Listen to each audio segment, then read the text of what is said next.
नमस्कार साथियों, मैं हूं विकास कुमार, आपका होस्ट एंड दोस्त। मैं लेकर आ गया हूं आपके लिए करंट अफेयर्स का शो, जो कि रहने वाला है आपके सभी एग्जाम्स के लिए बहुत ही ज़्यादा इंपॉर्टेंट।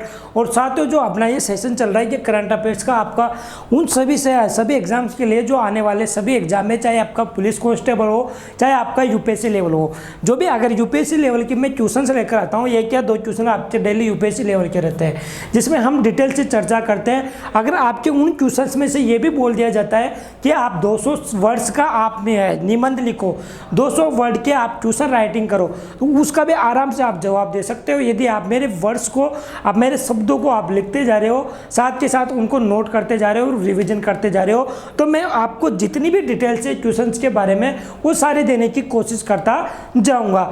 ठीक है, आप बने रहिए सेशन में। और सेशन को बने रहने के लिए आप एक बार क्या करो, अपने मित्र मंडली को इस सेशन को शेयर कर दो और मित्र मंडली को बोल दो कि मित्र मंडली चलो आओ, विकास सर का सेशन स्टार्ट हो गया। और आप एक बार जाकर सोशल मीडिया प्लेटफॉर्म जैसे कि व्हाट्सएप, फेसबुक, टेलीग्राम, इंस्टाग्राम, जो भी आपके पास सोशल मीडिया प्लेटफॉर्म जो है लिंक पहुंचा सकते हैं, वहां पर अपना लिंक पहुंचा दो। तो हम करते हैं आज का सेशन स्टार्ट और देखते हैं साथियों आज की मोटिवेशनल लाइन। आज की मोटिवेशनल लाइन है साथियों कि आत्मविश्वास और मेहनत। दो वर्ड बोल रहा हूं मैं आपके सामने, आत्मविश्वास और मेहनत, जो आपके लिए एक ऐसी दवा है जो आपको जो आत्मविश्वास में जो बना रहेगा, वो मेहनत बनी रहेगी, वो आपके लिए ऐसी दवा होगी कि आपको सफलता की ओर ले जाएगी। यदि आपके अंदर आत्मविश्वास नहीं है तो आपका जो आत्मविश्वास डगमगा गया, किसी एग्जाम में फेल हो गए, पेशेंस आपका बना नहीं है, आप एग्जाम के प्रति डिमोटिवेट हो जाते हो, तो फिर आपकी क्या होगी, विफलता ही प्राप्त होगी, सफलता प्राप्त नहीं होगी। तो आपको असफलता प्राप्त नहीं करनी है। असफलता नामक जो बीमारी है उसके लिए आपको दवा लेनी है। और दवा कौन सी लेनी है? आत्मविश्वास और किसकी? मेहनत की। करते साथियों आज का क्वेश्चन स्टार्ट। और आज का क्वेश्चन है आपका यूपीएससी लेवल का ये कंटेंट है आपके लिए। और जो क्वेश्चन है ये क्वेश्चन बहुत ही ज़्यादा इंपॉर्टेंट है। इस क्वेश्चन में हम द्वितीय विश्व युद्ध की बात करेंगे और द्वितीय विश्व युद्ध के साथ हम उन मुद्दों पर भी बात करेंगे जो कि उस टाइम घटित हुए थे। हम बात करते हैं द्वितीय विश्व युद्ध के इस क्वेश्चन के। तो अभी हाल ही में अमेरिका ने हाल ही में किस देश से द्वितीय विश्व युद्ध में अपने 400 लापता सैनिकों को बरामद करने की घोषणा की है। अब अमेरिका चाहता है कि मेरे जो सैनिक मारे गए थे द्वितीय विश्व युद्ध में, जिनकी संख्या है 400, उनको वापस बरामद करने अमेरिका आ रहा है। अमेरिका कहाँ पर आ रहा है? तो साथियों इसका आंसर हो जाएगा अमेरिका आ रहा है भारत में। कहां पर आ रहा है? भारत में अमेरिका आ रहा है। अब भारत में अमेरिका आ रहा है 400 सैनिकों को खोजने, मतलब 400 सैनिकों को ढूंढने। अब ये 400 सैनिकों को कैसे ढूंढेगा? अमेरिका चाहता क्या है? इतने साल हो गए द्वितीय विश्व युद्ध को, लगभग हम बात करते हैं द्वितीय विश्व युद्ध की, तो लगभग 1939 से 1945 के बीच में द्वितीय विश्व युद्ध चला था। और इस द्वितीय विश्व युद्ध को लगभग 75 से 80 साल होने में आए। और इस 75 से 80 साल के बाद में अमेरिका भारत आ रहा है अपने सैनिकों को ढूंढने के लिए। तो इसकी मदद कौन करेगा, कौन कौन इसकी मदद में शामिल होगा, इन सभी चीज़ों के बारे में हम डिटेल्स में चर्चा करेंगे। बस आपको नोटबुक लेकर बैठ जाना है और साथ में नोट करते जाना है। आगे चलते हैं और इसमें बात करते हैं। तो देखिए, पहले बात तो हम करेंगे कि अमेरिका आ रहा है कहाँ पर? भारत में। भारत में क्यों आ रहा है? तो उसके 400 सैनिक मारे गए थे उस टाइम, उनको ढूंढने आ रहा है। ठीक है, ये सारी बात हो गई। अब इसकी मदद कौन करेगा? तो साथियों भारत की जो नेशनल फोरेंसिक साइंस यूनिवर्सिटी है, कौन सी? नेशनल फोरेंसिक साइंस यूनिवर्सिटी, जो कि एक तरह से रिसर्च करने के मामले में जानी जाती है। तो ये कहाँ है? देखो, Gandhinagar based national for forensic science university. कहाँ पर है? National forensic university Gandhinagar. Gandhinagar की कौन सी? NFSC, national forensic science university. ठीक है, इसकी बात कर लेते हैं। तो explain how the US will recover remains of 400 of its soldiers missing in India. ये सारी चीज़ बोली गई है कि इंडिया में अमेरिका 400 सैनिकों को कैसे ढूंढेगा और किसकी मदद से ढूंढेगा। तो ये सारी चर्चा हम करते हैं इसमें। तो गांधीनगर में है नेशनल फोरेंसिक साइंस यूनिवर्सिटी, इसके मदद से साथ के साथ अमेरिका की कौन आएगी? Department of defence. कौन आएगा? यूएस की जो हम बात करते हैं तो यूएस की आएगी डिपार्टमेंट ऑफ डिफेंस। कौन आएगा? Department of defence, department of defence. और साथ में भारत का नेशनल फोरेंसिक साइंस यूनिवर्सिटी, ये दोनों मिलकर क्या करेंगे? अमेरिका के लापता हुए 400 सैनिकों को ढूंढेंगे। ठीक है, आगे बात करते हैं इसी में। To recover and identify the remains of 400 missing US military personnel in India during World War second, how will they go about doing so. मतलब ये पूछा जा रहा है इनसे कि आप इन्हें कैसे साबित करोगे कि आप जो ढूंढ रहे हो वो वही लोग हैं। आप इनसे पूछा जा रहा है, इनसे बोला जा रहा है कि आप ढूंढ तो लोगे, मान लो आपको 100 भी मिल जाते हैं, अवशेष भी मिल जाते हैं, हड्डा वगैरह भी मिल जाते हैं, लेकिन आप उनको पहचानोगे कैसे कि वो 400 साल जो वर्ल्ड वार के 1939 से 1945 के बीच में हुई मृत्युओं की संख्या है जो 400 सैनिक उन्हीं के ये सब है, इनको पहचानोगे कैसे। तो आप भी बता दीजिए यदि आपको पता है तो कैसे पहचानेंगे। यदि आपके दिमाग में कोई विचार आ रहा है तो इसको बताने की कोशिश करें कमेंट में। पहले चलते हैं, बात करते हैं नेशनल फोरेंसिक डिपार्टमेंट जो यूनिवर्सिटीज़ की बात करते हैं। तो नेशनल फोरेंसिक साइंस यूनिवर्सिटी है दोस्तों, जो जाने जाते हैं नॉलेज के लिए, विजडम के लिए, फुलफिलमेंट के लिए। इसमें हम बात करते हैं जो कि एक तरह से ये मिनिस्ट्री ऑफ होम अफेयर्स के अंडर आता है, गृह मंत्रालय के अंतर्गत ये यूनिवर्सिटी है जो कि नेशनल फोरेंसिक है, ये अंतर्गत आती है। आगे हम बात करते हैं, ये गुजरात के गांधीनगर में स्थित है। इसमें हम बात करते हैं तो बात करेंगे इसमें कि सेकेंड वर्ल्ड वार हुआ कैसे और सेकेंड वर्ल्ड वार में कौन कौन शामिल थे। तो साथियों मैं आपके साथ यहाँ पे इसकी चर्चा करना चाहता हूं। अगर मैं यहाँ पे डिटेल से आपको चर्चा करूं तो सुनिएगा, ध्यान से सुनने की कोशिश करें और समझने की कोशिश करें। आपको एक बात पता होगी कि सेकेंड वर्ल्ड वार में हम बात करते हैं तो सेकेंड वर्ल्ड वार में 2 राष्ट्र थे, 2 राष्ट्रों में डिवाइडेशन था। एक तो था साथियों दूरी राष्ट्र, जिसको क्या बोला गया था, दूरी राष्ट्र, और एक बोला जाता है मित्र राष्ट्र। क्या बोला जाता था, मित्र राष्ट्र। अगर हम मित्र राष्ट्र की बात करते हैं जिसमें कि कौन कौन शामिल था, उसमें शामिल था अमेरिका। कौन कौन शामिल था, अमेरिका, फ्रांस, यूके और यूएसएसआर। ये सारे किसमें शामिल थे, तो ये शामिल थे किसमें, मित्र राष्ट्र की श्रेणी में। अगर दूरी राष्ट्रों की हम बात करते हैं जिसमें कि बहुत ज़्यादा खतरनाक देश था, वो खतरनाक देश था जापान, दूसरा था साथियों जर्मनी, तीसरा था इटली। ये सारे बहुत ही ज़्यादा खतरनाक देश थे, जिसमें कि जापान तो बहुत ही खतरनाक था, इटली। ये बात हो गई दूरी राष्ट्र और मित्र राष्ट्र की। आगे चलते इसी में मैं बात करना चाहूँगा आपके साथ। तो हम बताने जा रहा हूं आपको कि जैसे कि फिलहाल में हम बात करते हैं भारत के सीबीआई की। किसकी बात कर रहे हैं हम, सीबीआई की। सीबीआई के बारे में जिस जिसको जानकारी है जल्दी से बता दो। अभी हाल ही में सीबीआई के नए डीजीपी बने थे, आपको नाम हो तो उसका नाम बता दो। और मुझे इतना सा जानना है सीबीआई के बारे में कि इसकी स्थापना कब हुई थी, भारत में सीबीआई की स्थापना कब हुई थी। नाम क्या है सीबीआई का, सेंट्रल ब्यूरो इन्वेस्टिगेशन। क्या है, सेंट्रल ब्यूरो इन्वेस्टिगेशन, ये सीबीआई का नाम है। इसकी स्थापना हुई थी 1962 में संत्यानम कमेटी के द्वारा। संत्यानम जो कमेटी थी उनकी सिफारिश के आधार पर सीबीआई की स्थापना हुई थी। लेकिन ये बात कर रहे हैं वर्तमान सीबीआई की। लेकिन उस टाइम की अगर सीबीआई की हम बात करते हैं साथियों, तो उस टाइम की जो सीबीआई थी उस सीबीआई को बोला जाता था, क्या बोला जाता था, चाइना।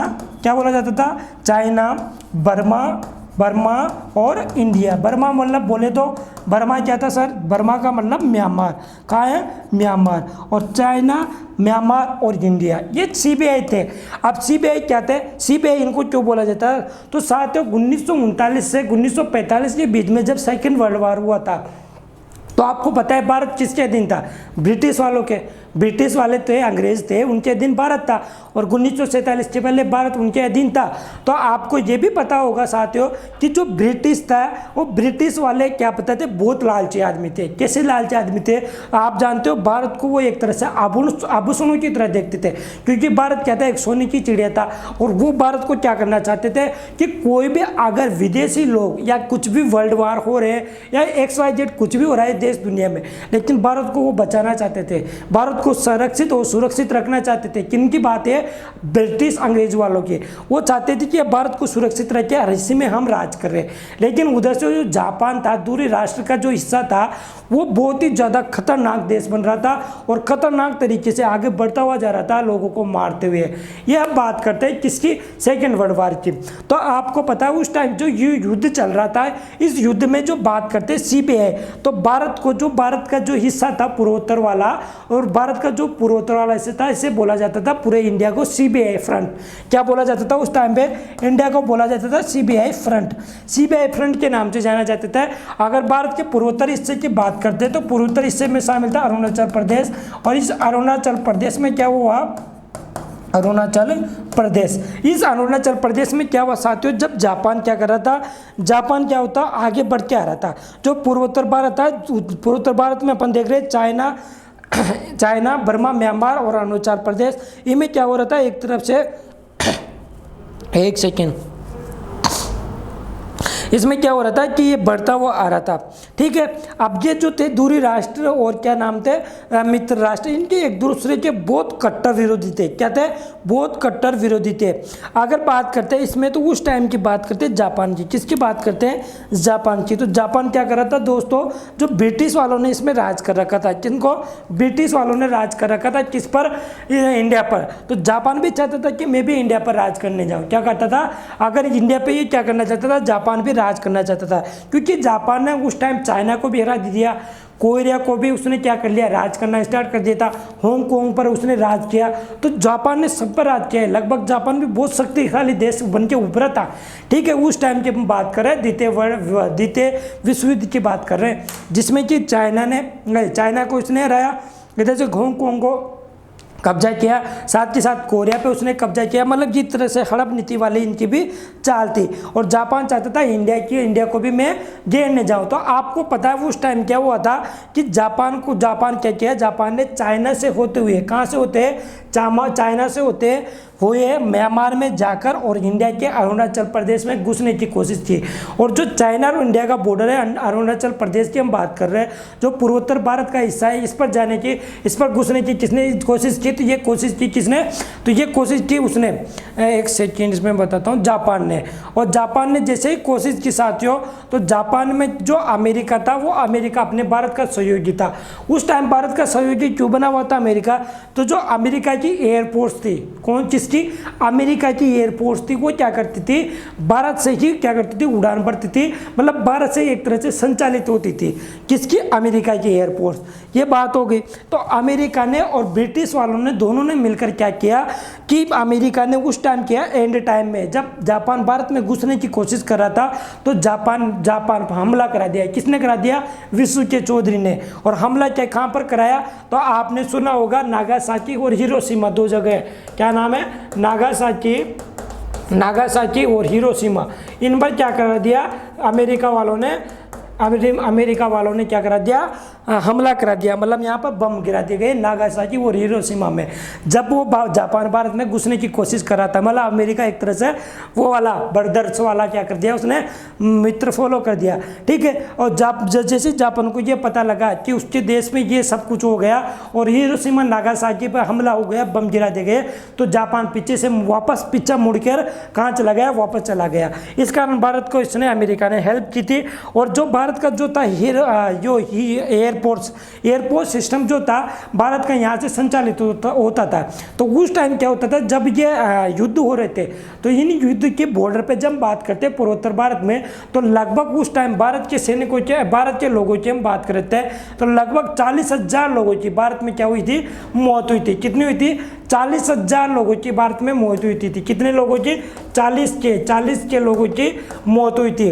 और जब एयरपोर्ट्स का जो सिस्टम भारत से संचालन होता था अमेरिका का, तो उन सिस्टम से देखते हुए अमेरिका के जो एयरपोर्ट्स की जो थे, एयरपोर्ट्स जो थी, उन एयरपोर्ट्स के जो पायलट थे, कौन थे, पायलट और सैनिक थे।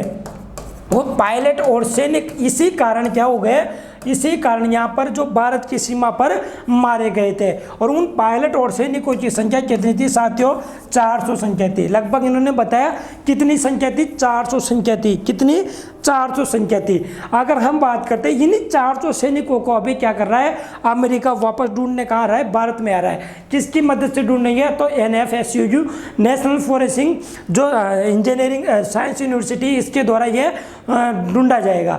और कौन है, अमेरिका का डिपार्टमेंट ऑफ डिफेंस जो कि इसमें मदद करेगा। ये आपको पता है, हिटलर साहब यहाँ क्या थे, जो जापान जर्मनी के क्या थे, बहुत ही ज़्यादा हिटलर था। हिटलर ने क्या किया था, बहुत ही ज़्यादा इसमें बहुत ही हंगामा होता साथियों। और सेकेंड वर्ल्ड वार की हम बात करते हैं, तो आपको पता है सेकेंड वर्ल्ड वार एक ऐसी चुनौती बन के उभरा था, जिसमें कि अगर बात करते हैं ऑन रिकॉर्ड में आपको बताना चाहता हूँ, तो ऑन रिकॉर्ड में हम बात करते हैं, तो साथियों जिसमें जो सेकेंड वर्ल्ड वार है, इसमें दुनिया भर के 8 करोड़ लोग ऑन रिकॉर्ड की बात करता हूँ मैं, ऑन रिकॉर्ड की मैं बात करूँ तो लगभग 8 करोड़ लोग इसमें मारे गए थे। 8 करोड़ लोग इसमें तो ऑन रिकॉर्ड की बात करते हैं, लेकिन ये ऑन रिकॉर्ड है साथियों। अगर इसके बाद में अगर बात करते हैं तो लगभग इससे 3 गुना, कितना, 3 गुना, लगभग 24 करोड़ लोग दुनिया भर से सेकेंड वर्ल्ड वार में मारे गए थे। अगर इसमें बात करते हैं आगे तो आपको पता है कोरोना तो यूं ही बदनाम है, कोरोना तो यूं ही बदनाम है। असली महामारी विपदा की बात करते हैं जिसमें लोगों की जान गई थी, तो वे था मानव का सबसे बड़ा खुद के द्वारा किया हुआ नरसंहार, जो कि एक दूसरे को मारे गए थे सेकेंड वर्ल्ड वार में। लगभग 24 करोड़ लोग इसमें माने गए थे। ये सारी चुनौतियाँ किसके सामने थी? ब्रिटिश वालों के सामने थी, जो कि भारत को संरक्षित करना चाहते थे। इसी कारण अमेरिका की सेना की मदद से यहाँ पर पूरी पैसिंग की गई थी। और जो ये एंड टाइम में जो अमेरिका ने हिरोशिमा नागासाकी पर अपना जो कब्जा जमाया था, उसके कारण जापान वापस लौट कर चला गया। और एयरफोर्स के जो मारे गए थे जो 400 सैनिक, उन 400 सैनिकों को ही वापस ढूंढने कौन आ रहा है? अमेरिका आ रहा है। ये तो बात होगी साथियों, अमेरिका ढूंढने आ रहा है, किनको ढूंढने आ रहा है, ये सारी चीज़ें मैंने आपको बता दी। लेकिन अगर हम बात करते हैं तो ये ढूंढेंगे कैसे? आपको पता है कार्बन डेटिंग प्रणाली से तो क्या होता है, लोगों की उम्र का पता लग सकता है। लेकिन जो आपका दांत का एनिमल पार्ट होता है, जो दांत का एनिमल पार्ट होता है, इस एनिमल पार्ट की हम बात करते हैं तो ये कई वर्षों तक जीवित होता है। इसमें क्या होता है, कई वर्षों तक क्या होता है, जीवित होता है ये। इसी कारण अगर दांत के एनिमल प्राप्त होते हैं तो वहाँ से पता लगाया जा सकता है कि आपके जो 400 सैनिक है वही है, वही सब है, वो सारी चीज़ें। तो ये अरुणाचल प्रदेश के जो आसपास का इलाके के जहाँ पर वो विमान गिरे थे एयरपोर्ट्स के, वहाँ पर ही क्या करेंगे, रिसर्च करेंगे, जानेंगे, वो सारी चीज़ें यहाँ पर ये करने की कोशिश करेंगे। इसके अगर मैं डिटेल्स में बात करता हूँ आपके साथ, तो देखिए आप, ये कौन है? तो ये है दोस्तों जो अभी हाल ही में इस मिशन के लिए, इस प्रोजेक्ट के लिए बनाए गए हैं या अध्यक्ष बनाए गए हैं, जिनका नाम है गार्गी जानी। मिशन प्रोजेक्ट मैनेजर है ये, किसके? NFSU के और DPAA के। ठीक है, ये सारी चीज़ें मैंने बताने की कोशिश की है। ये गार्गी जानी है जो इस मिशन के प्रोजेक्ट के बारे में अध्यक्षता करेंगे। इनकी लीडरशिप में ये सारा कार्यक्रम होगा। भारत में DOD के तहत DPAA ऐसी तरह की एजेंसियाँ 8 ऐसे अभ्यास होंगे जो पूर्व राज्यों तक सीमित होंगे। इसके पहले अमेरिका द्वारा भारत में 2008 से अरुणाचल प्रदेश, भारत के में अमेरिका द्वारा 2008 से अरुणाचल प्रदेश, असम, नागालैंड और त्रिपुरा में ऐसे ही रिकवरी मिशन किए जा रहे हैं। अगर बात करते हैं 2016 की, तो 2016 और भारतीय मानव विज्ञान सर्वेक्षण की एक टीम को अमेरिकी सेना के जवानों के अवशेषों को कुछ सबूत मिले हैं। इसी के कारण ये वापस क्या कर रहे हैं, रिसर्च करने आ रहे हैं, 400 सैनिकों को ढूंढने आ रहे हैं। अगर इसमें आगे चलते हैं और बात करते हैं रोल ऑफ NFSU की in the collaboration with DPAA। DPAA के आपको पता है डिपार्टमेंट ऑफ, जो अमेरिका की जो एजेंसी है, इनकी बात कर रहे हैं अपन। तो ये नए हस्ताक्षरित MOU के तहत, MOU मतलब हस्ताक्षर समझौता कर लिया इन्होंने NFSU के साथ। नेशनल फोरेंसिक साइंस यूनिवर्सिटी के छात्रों सहित फोरेंसिक विशेषज्ञों की एक टीम, ठीक है, एंथ्रोपोलॉजिकल सर्वे ऑफ इंडिया, स्थानीय टीमों के साथ पूर्व। तो इसे जो बोला जाता है, इसे बोला जाता है एंथ्रोपोलॉजिकल सर्वे। एंथ्रोपोलॉजिकल सर्वे मतलब जो इसमें दांतों का अध्ययन करके इन सभी चीज़ों को, पुराने अवशेषों के बारे में पता लगाया जाएगा। और ये पहली बार होगा जब NFSU, national forensic science university, 70 साल पुराने मानव विज्ञान मामले पर काम करेगा। ये विश्व में, ये दुनिया में पहली बार होगा जो नेशनल साइंस जो यूनिवर्सिटी है, नेशनल फोरेंसिक साइंस यूनिवर्सिटी है गांधीनगर की, ये पहली बार ये सारी चीज़ें करेगी।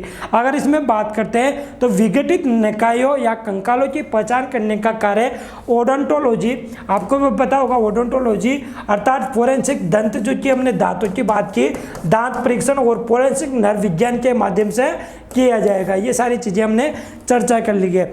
उम्मीद करता हूँ आपको ट्यूशन समझ में आया होगा, और ट्यूशन समझ में आ रहा है तो एक बार इसे दबाकर शेयर कर दीजिए और एक बार थम्स अप कर दीजिए। हमने बात की गांधीनगर स्थित NFSU भारत का प्रमुख फोरेंसिक संस्थान है, जहाँ फोरेंसिक नर विज्ञान को फोरेंसिक विज्ञान और फोरेंसिक ओडोंटोलॉजी के साथ एकीकृत किया गया है। इस संस्थान में क्या क्या है, तो इस संस्थान में 3D स्कैनर, प्रिंटर जैसे अन्य उपकरण के साथ फोरेंसिक ओडोंटोलॉजी प्रयोगशाला भी स्थित है। साथ के साथ ये सारी चीज़ें इसमें दी हुई है कि किस किस के बारे में ये सारी चर्चाएं इसमें कर ली है। आपको एक बार पीडीएफ उपलब्ध हो जाएगी तो आप पीडीएफ के द्वारा इसे पढ़ लीजिएगा और नोट कर लीजिएगा।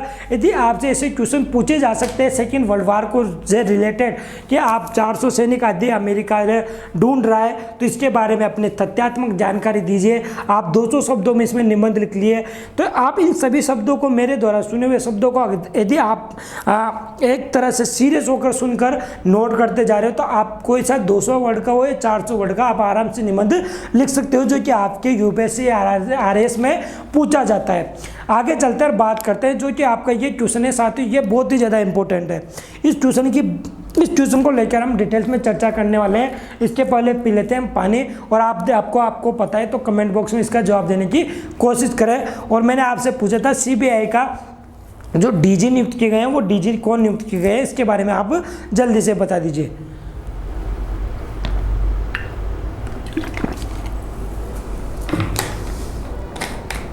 हम बात करते हैं इस ट्यूशन की, तो साथियों ये ट्यूशन क्या कहना चाहता है, अभी हाल ही में 2021 में ऑपरेशन ब्लू स्टार के कौन सी वर्षगांठ मनाई गई है। साथियों मेरे प्यारे बच्चों, ऑपरेशन ब्लू स्टार, क्या नाम है, ऑपरेशन ब्लू स्टार। अब ये ऑपरेशन ब्लू स्टार क्या है गुरुजी, इसके बारे में चर्चा कीजिए। फिलहाल तो इसके आंसर की मैं बात कर दूं, जो भी विद्यार्थी जल्दी में वो आंसर लेके चले जाए, और जो जल्दी में जाता है उसको पता है डिटेल से जानकारी नहीं मिलती। और वीकली करंट अफेयर्स या मंथली करंट अफेयर्स के दिन पता है कितने लोगों का आंसर आता है, आप अच्छी तरह से जानते हो। जो पढ़ेगा वो आगे बढ़ेगा। आगे चलते हैं, इसका आंसर हो जाएगा 37वीं वर्षगांठ। अभी हाल में ऑपरेशन ब्लू स्टार की 37वीं वर्षगांठ मनाई गई थी। ठीक है, अब ये ऑपरेशन ब्लू स्टार की हम बात करते हैं, यदि डिटेल्स में हम इसकी चर्चा करने जाते हैं तो आपको पता है साथियों कि एक शब्द आपने सुना होगा, क्या शब्द सुना होगा, आपने एक शब्द सुना होगा खालिस्तान। क्या आपको पता है 26 जनवरी 2021 के दिन जैसे कि किसान आंदोलन चला हुआ था, और किसान आंदोलन में 26 जनवरी 2021 के दिन जो ट्रैक्टर रैली निकाली गई थी, और ट्रैक्टर रैली के कारण कुछ उपद्रवियों के कारण ट्रैक्टर रैली और किसान आंदोलन बदनाम होता। उसके बाद में एक शब्द आपने सोशल टीवी मीडिया पर जरूर सुना होगा, और वो टीवी मीडिया पर आपने नाम सुना होगा खालिस्तानी वर्ड। क्या नाम सुना होगा, खालिस्तानी वर्ड। क्या नाम सुना होता साथियों, खालिस्तानी वर्ड। अब ये खालिस्तानी वर्ड क्या है गुरुजी, इसके बारे में थोड़ी सी चर्चा बता दीजिए आप। तो आपने खालिस्तान वर्ड की बात सुनी होगी, तो खालिस्तान क्या है साथियों कि आपको मैं एक बात बताता हूँ, इसमें इसके बारे में पढ़ने से पहले मैं आपको एक थोड़ा सा जानकारी दे दूँ कि ये जो वर्ड बोला जा रहा है या जो चीज़ मैं पढ़ा रहा हूँ इस क्वेश्चन के बारे में किसी की भावनाओं को ठेस पहुँचाना नहीं है, एक क्वेश्चन के रूप में आंसर बताने जा रहा हूँ। जो भी डिटेल्स उपलब्ध कराई जा रही है वो क्वेश्चन के बारे में आंसर बताने की कोशिश की जा रही है, ना तो किसी धार्मिक भावना से मैंने जोड़ा है और ना किसी चीज़ से ये जोड़ने की मैं कोशिश करूंगा। इसमें हमने बात करते हैं खालिस्तान की, तो खालिस्तान की हम बात करते हैं। इससे पहले आप एक शब्द नाम सुन लीजिए जिसका नाम है भिंडरवाला। एक शख्स का नाम सुन लीजिए, एक व्यक्ति है जिसका नाम है भिंडरवाला। क्या नाम है साथियों, भिंडरवाला। साथियों ये बात है 1982 की। कब की बात है, 1982 की। और 1982 में एक शब्द जो एक व्यक्ति उभर के सामने आया पंजाब के अमृतसर से। कहाँ से, पंजाब के अमृतसर से। कहाँ से उभर के आया, तो ये बात कर रहे हैं पंजाब के अमृतसर से उभर के आया। और पंजाब के अमृतसर की हम बात करते हैं जहाँ पर श्री हरमिंदर साहब जी का गोल्डन टेम्पल बना हुआ है, इसके बारे में भी हम चर्चा करेंगे। उसके पहले आप वर्ड सुन लीजिए, भिंडरवाला। जो भिंडरवाला साहब हैं, ये भिंडरवाला साहब 1982 में उभर कर आए। ये कहाँ के थे, पंजाब के। हम बात करते हैं खालिस्तान की, तो खालिस्तान क्या है, एक तरफ से इन भिंडरवाला साहब के द्वारा पाकिस्तान के जो एक तरह से पाकिस्तान धर्म के आधार पर एक देश बनाया गया था 1947 में। आपको भी पता होगा कि 1947 में धर्म के हिसाब से कौन सा देश बनाया गया था, पाकिस्तान बनाया गया था। इसी के अनुसार पाकिस्तान ने जो कि 1971 में, आपको पता है भारत ने बांग्लादेश को आज़ाद कराने के लिए 1971 में जो भारत पाकिस्तान के साथ युद्ध हुआ था और पाकिस्तान की हार हुई थी। पाकिस्तान की हार के कारण बांग्लादेश विजय हुआ था और बांग्लादेश एक राष्ट्र बन गया था, देश बन गया था। और जिसकी पीएम है शेख हसीना जुल्फों वाले, उनके पिता शेख मुजफ्फर रहमान वहाँ के राष्ट्रपिता कहलाते हैं। ये सारी चीज़ें आपको बता हुई है। फिलहाल हम बात करते हैं, क्वेश्चन की इतने डिटेल्स में नहीं जाते, हम बात करते हैं भिंडरवाला ने। तो भिंडरवाला ने भी क्या चाहा कि हम भी अपने धर्म के हिसाब से, धर्म के अनुसार, सिख धर्म के अनुसार हम क्या करेंगे, अलग ही देश की मांग इन्होंने स्टार्ट कर दी। कि उन्होंने स्टार्ट कर दी भिंडरवाला जी ने ये अलग ही देश की मांग स्टार्ट कर दी। किनसे? भारत सरकार से। भारत सरकार की वर्तमान 1982 की हम बात करते हैं तो उस टाइम के तत्कालीन प्रधानमंत्री थी आयरन लेडी श्रीमती इंदिरा गांधी जी। अगर हम इन्हीं के बारे में चर्चा करते हैं तो भिंडरवाला जी ने 1982 से ये स्टार्ट किया। और इनके साथ एक महत्वपूर्ण मुद्दा और यह बात ये भी थी साथियों कि इनमें लोगों का समर्थन भी इनके साथ शामिल था, लोगों का समर्थन इनके साथ शामिल था। और लोगों के समर्थन के साथ इन्होंने ये सारी मांगे उठाना स्टार्ट कर दिया 1982 में। सॉरी, धीरे धीरे आगे बढ़नी हुई बात स्टार्ट हुई तो भिंडरवाला जी का कदम आगे बढ़ता गया और आगे बढ़ता गया। सरकार के पास भी बातें जाने लग गई। सरकार ने कहा ठीक है चलने दो, कोई नहीं, छोटा मोटा मुद्दा है, चलने दो चलने दो चलने दो। आगे बात करते हैं तो बात चली गई 1983 में। 1983 में भिंडरवाला जी चले गए अपने साथियों के साथ, अपने लोगों के साथ। 1983 में कहाँ चले गए?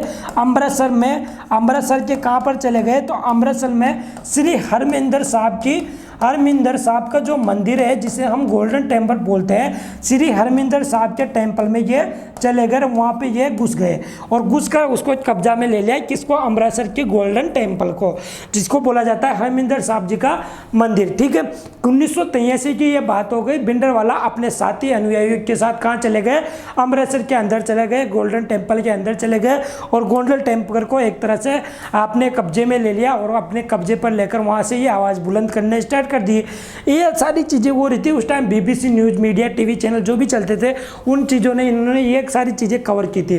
वीडियो में आपके सामने नहीं लेके आया, ये सारी चीज़ें मैं आपको डिटेल से समझा रहा हूँ। कोशिश कीजिए समझने की और अपने साथ साथियों को शेयर कर दीजिए। अगर समझ में आ रहा है तो एक बार थम्स अप भेज दीजिए और सुनते जाइए। तो भिंडरवाला जी ने ये 1983 में कब्जा कर लिया अमृतसर के गोल्डन टेम्पल पर। अब गोल्डन टेम्पल की हम बात करते हैं तो आपको पता है गुरु गोविंद साहब, जैसे कि हम बात करते हैं अर्जुन देव साहब, ये गुरु गोविंद साहब सिख के 5वें गुरु अर्जुन देव। और जो गोल्डन टेम्पल की जो परछड़ी हुई ना वो रणजीत सिंह जो महाराणा थे उनके द्वारा ये चढ़ाई गई थी गोल्डन टेम्पल पर। ये पूरी हिस्ट्री की कहानी है। हिस्ट्री की कहानी श्री जो हमारे राकेश सर है वो बता देंगे आपको, लेकिन हम बात करते हैं इस ट्यूशन के। इस ट्यूशन में हम बताना चाहेंगे तो 1983 में ये सारी चीज़ें हो गई। अब 1983 के बाद में ये आवाज़ बुलंद हो गई इनकी और इस बुलंद के साथ इनके साथ कुछ आतंकवादी संगठन भी जुड़ते गए। और वो आतंकवादी संगठन कैसे जुड़े गए तो आपको तब पता है पाकिस्तान क्या करना चाहता था। 1971 की जो हार हुई थी उसकी भारत ने बांग्लादेश को आज़ाद कराया था श्रीमती इंदिरा गांधी जी ने। तो उसी के चक्कर में भारत से क्या करना चाहता था पाकिस्तान क्या करना चाहता था, वापस बदला लेना चाहता था। और इस बदला के चक्कर में वो कोई शख्स की किसी आदमी को ढूंढ रहा था और वो आदमी उनको मिल गया। कौन मिल गया? भिंडरवाला, जो कि अलग प्रांत की क्या कर रहा था, मांग कर रहा था। तो ये बात चल रही थी और आतंकवादी संगठन भी उसमें घुस गए। उनके पास इतना हथियार, इतने बुलंद, इतनी सारी चीज़ें लेकर बैठे हुए थे साथियों, जो पूछो मत। अब हम बात करते हैं, ये बात आगे बढ़ती गई, उनके मुद्दे बढ़ते गए और मुद्दे बढ़ने के साथ उन्होंने क्या कर दिया, ये बुलंद आवाज़ हो गई। और उनकी जो बात है ये सारी चीज़ें आपको देखो, ये सिख धर्म के बात करते हैं उस टाइम की ये बात है। ये बात चल रही है अपनी कहाँ पर, ऑपरेशन ब्लू स्टार की 37वीं एनिवर्सरी की, जो कि बात करते हैं गोल्डन टेम्पल की थी, अमृतसर स्वर्ण पंजाब की थी। ये है आपका गोल्डन टेम्पल, आपको दिखाई दे रहा है। ठीक है, 1983 में ये बात हो गई। अब 1983 के बाद में 6 जून 1984 को, कब? 6 जून 1984 को, कब? 4 जून 1984 को भारतीय जो इंदिरा गांधी जी तत्कालीन प्रधानमंत्री थी उनके द्वारा भारतीय सेना को यहाँ पर भेज दिया गया। कहाँ पर भेज दिया गया? अमृतसर के गोल्डन टेम्पल के अंदर भेज दिया गया। तीनों सेनाएं जो कि सेना थी भारत की, भारतीय सेना यहाँ पर प्रवेश करती है। और ये भारतीय सेना जो प्रवेश करती है साथियों, ये भारतीय सेना प्रवेश कब करती है? रात के टाइम प्रवेश करती है। क्यों? क्योंकि दिन के टाइम तो जो भी इनके समर्थक होंगे वो आ जाएंगे और वो भारतीय सेना को भी घेर लेंगे, आतंकवादी इनको घेर लेंगे, भारतीय सेना पर कब्जा कर लेंगे। तो इन्होंने क्या किया, रात का टाइम चुना और रात के टाइम पे भारतीय सेना के द्वारा इस गोल्डन टेम्पल को घेर लिया गया। गए लिया गया तो इसमें क्या कर दिया, भारतीय सेना के द्वारा टैंक भी घुसा दिए गए। टैंक क्यों घुसाने पड़े, क्योंकि इनके पास जबरदस्त हथियार थे। इनके पास जबरदस्त हथियार थे भिंडरावाला जी के पास, और इनके आतंकवादी जो भी संगठन यहाँ घुसे हुए थे उनके पास जबरदस्त हथियार थे। अगर इन्होंने टैंकर घुसा दिए, इन टैंकरों के माध्यम से भारतीय सेना ने क्या कर लिया, यहाँ पर गोलियां चलाई, उनके द्वारा भी गोलियां चलाई गई। मतलब एक तरह से युद्ध अभ्यास चलने लग गया, और ये गोलियां चलती गई, फिर भी भिंडरावाला जी सामने नहीं आए। भिंडरावाला जी सामने नहीं आए, उनकी मृत्यु नहीं हो पाई। भारतीय सेना बिल्कुल थोड़ा सा असफल होने का प्रयास कर रही थी। तो भारतीय सेना ने उपाय सोचा उस टाइम पे। तो भारतीय सेना ने क्या किया कि टैंक के माध्यम से भारतीय सेना का क्या करती थी, गोलियां चलाती थी, साथ में आंसू गैस दागती थी।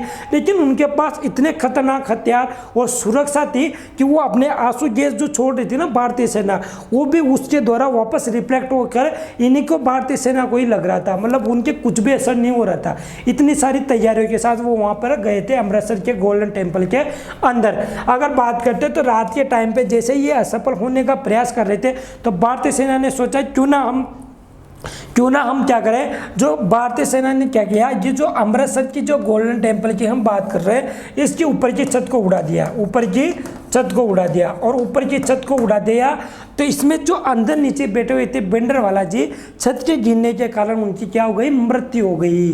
क्या हो गई, मृत्यु हो गई। साथ के साथ उनके जो भी समर्थक थे वो भी वहाँ पे मारे गए। इसके बाद कुछ देर बाद में जैसे ही वो छत नीचे गिरती है, उनमें से कुछ लोग निकल के बाहर आते हैं, और बाहर निकल के आते हैं तो भारतीय सेना कंफर्म कर लेती है कि भिंडरावाला जी क्या हो गए, मारे गए। लेकिन पाकिस्तान की नीति की तो आप बात जानते ही हो। पाकिस्तान फिर भी दूसरे तीसरे दिन क्या करता है, एक सप्ताह के बाद बोला जाता है, क्योंकि पाकिस्तान ने क्या किया, क्योंकि भारतीय सेना का जो जवाब था वो था कि सेना की जो द्वारा जो छत गिराई गई थी उसमें क्या हुआ, भिंडरावाला जी मारे गए, लेकिन उनकी डेड बॉडी उनको नहीं मिली थी, वो दब गई थी एक तरह से। तो वो सारी चीज़ें बात कर रहे हैं। लेकिन भारतीय जो पाकिस्तान सेना वो क्या बोलती है, भारत को धमकाने के लिए एक तरह से वो चाल होती है ना, कचुआ चाल मुर्दा, इनकी बाल वो नल्ला, तो पाकिस्तान तो आप जानते हो। तो क्या बोलता है पाकिस्तान कि हम जो भिंडरावाला है वो मरा नहीं है, वो हमारे पास है, थोड़ी देर में वो लाइव होगा, ऐसे होगा, हमसे आपसे बात करेगा। भारतीय सेना ने ऐसा किया। ये पाकिस्तान के द्वारा कुछ चालें खेली गई थी कुछ समय की, जो मैं बता रहा हूँ। लेकिन भारतीय सेना के द्वारा जो अभियान चलाया गया था, जिसका नाम दिया गया था जो ऑपरेशन ब्लू स्टार, ये ऑपरेशन ब्लू स्टार यही है जिसमें भारतीय सेना का रोल दर्शाता है। अमृतसर वाले जो घटना हुई थी 1984 की, उसमें भारतीय सेना का क्या रोल था, और जो भारतीय सेना ने जो किया था उस चक्कर में ये सारी चीज़ें बताता है ऑपरेशन ब्लू स्टार। तो भारतीय सेना से उस टाइम की तत्कालीन प्रधानमंत्री इंदिरा गांधी जी ने पूछा कि क्या भाई भिंडरावाला जी मरे नहीं मरे। तो भारतीय सेना ने पीएम को जवाब दिया कि मैडम भिंडरावाला जी मर गए, पाकिस्तान की ये चाल है, आप इसमें टेंशन ना लो। ये सारी चीज़ें घटित हो गई 1984 जून की बात चल रही है। लेकिन इसका प्रभाव ये पड़ा साथियों कि जो कि ये छत गिरी, इस छत गिरने के कारण वहाँ के जो जैसे कि अपने हिंदू धर्म में जैसे बात करते हैं गीता वगैरह जो मतलब ग्रंथ होते हैं, ये बहुत ज़्यादा मान्यता में है। इसी प्रकार सिख धर्म में भी क्या था कि जो गुरु ग्रंथ साहिब जी का जो वहाँ पर पढ़े जाते थे, वो गुरु ग्रंथ साहिब जी का जो था वो वहाँ पर रखी हुई थी, वो वहाँ पर रखा हुआ बुक था। तो उन बुक रखी हुई बुक में क्या हुआ, छत गिरने के कारण उनके पन्ने पट गए।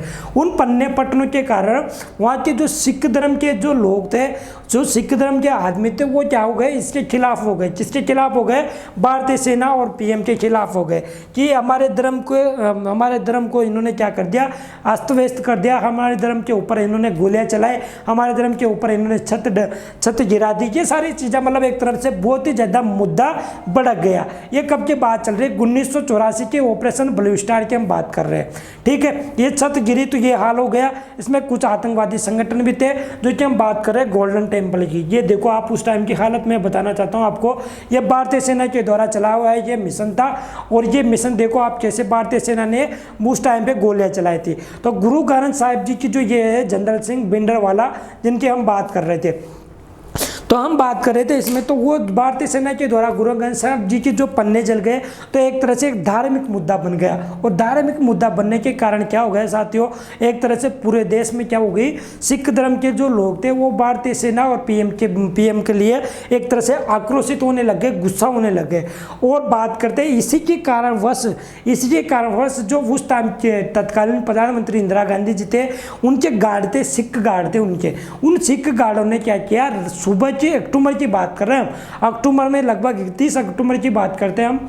एक्चुअली मेरे को कंफर्म डेट तो याद नहीं है, लेकिन 31 अक्टूबर के लगभग 31 अक्टूबर 1984 को समय 9:20 का समय था, जब प्रधानमंत्री जी बाहर निकल रहे थे तो उनके 2 बॉडीगार्ड थे सिख धर्म के, उन्होंने उन पे क्या कर दिया, गोलियां चला दी और गोलियां चलाकर इंदिरा गांधी जी को मार दिया। इसी के कारण ये सारी चीज़ें घटित हुई थी, क्योंकि वो सिख धर्म के लोग क्या करते, आक्रोशित थे, उनको मतलब एक तरह से कि इनके द्वारा ये भड़काया हुआ मुद्दा था।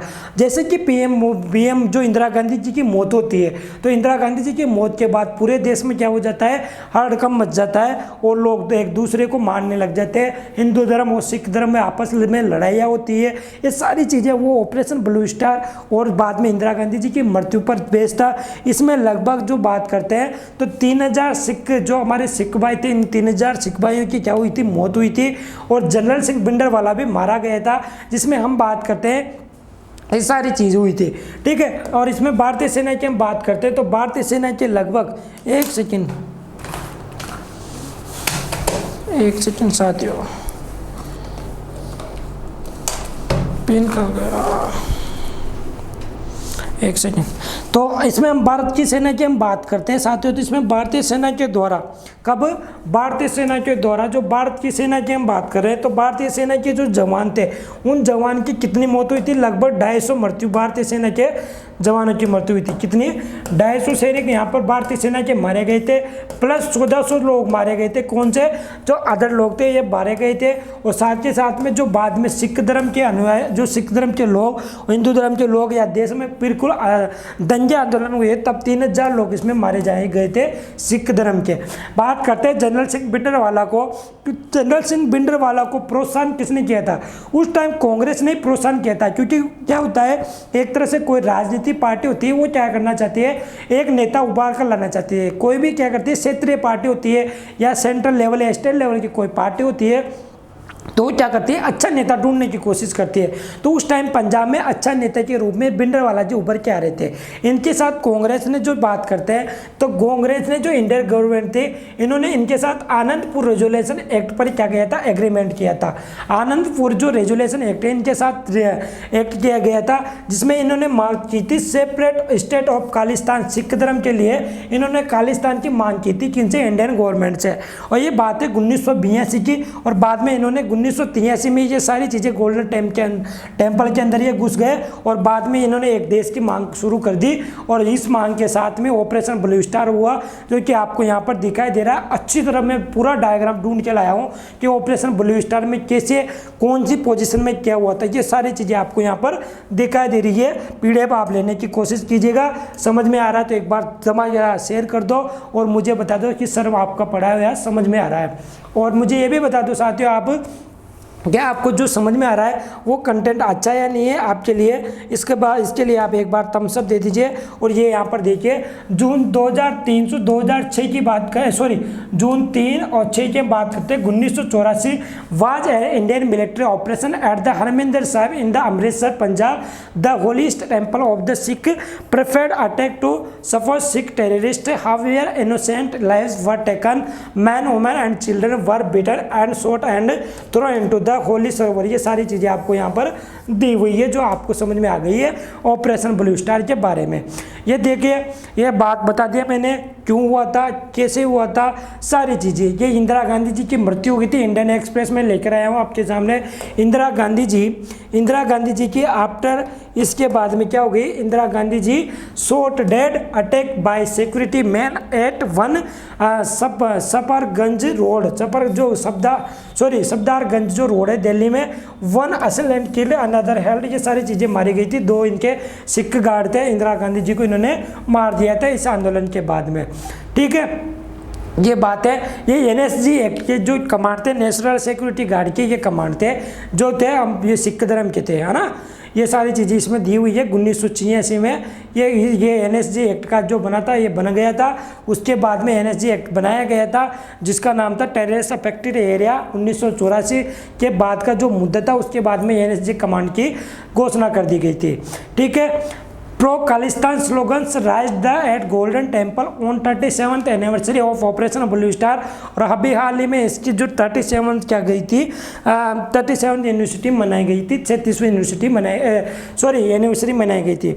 अभी हाल ही में जो 36वीं एनिवर्सरी मनाए गए थे, तो जो आप बात करते हैं 7 जून की बात है, ये हमारे बल्लेबाज क्रिकेटर गेंदबाज हरभजन सिंह स्पिनर गेंदबाज है, इनके द्वारा इस मुद्दे में जो बात करें भिंडरवाला को, इन्होंने एक शहीद की उपाधि इनको दे दी थी। लेकिन इन्होंने ये बाद में ये वापस ट्वीट करके ये बात बोली गई कि मेरे द्वारा ये सारी अपोलॉजी हो गई है, ये अनकंडीशनल अपोलॉजी है, इस पोस्ट को मैं क्या करता हूँ डिलीट करता हूँ, मेरे द्वारा ऐसा कोई वर्ड नहीं बोला गया है और मेरे को इसके बारे में जानकारी नहीं थी।